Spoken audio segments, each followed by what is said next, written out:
नजरिया बम बम दिलवा धक धक आवसो सजनी मचा दा धमक कमरिया घूमे बाजे मृदंग रात भर नाची रंग ही रंग ओ नजरिया बम बम दिलवा धक धक हो नजरिया बम बम दिलवा धक धक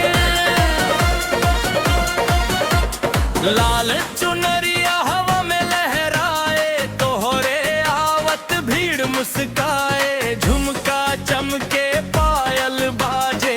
दिलवा अपना ताल मिलाए तोहर हंसी फागुन के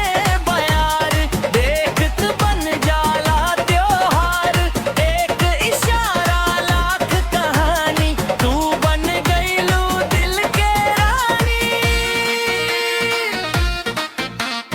ढोल बजे त कदम उठेला पूरा मैदान साथे झूमेला डीजे वाला साउंड बढ़ावा आज के रात याद बनावा नजरिया बम बम दिलवा धक धक आवसो सजनी मचा दा धमक कमरिया घूमे बजाऊ दंग रात भर नाची दही रंग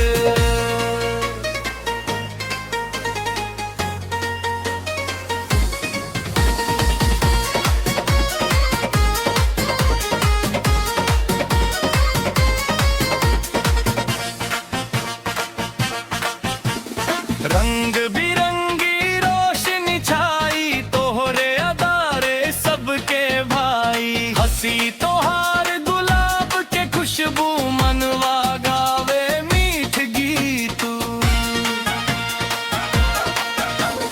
हाथ में हाथ जब तू धर लूं हर गम से दूर कर लूं आज की रात याद रही तोहरे संग हर खुशी मिली तू मुस्काइब ता चांद हसी तू गायब ता महफिल बसी साथे साथे सपना सजाई हर पल खुशियों से भर जाई नजरिया बम बम दिलवा धक धक आवसो सजनी मचा दा धम धक कमरिया घूमे बाज भर नाच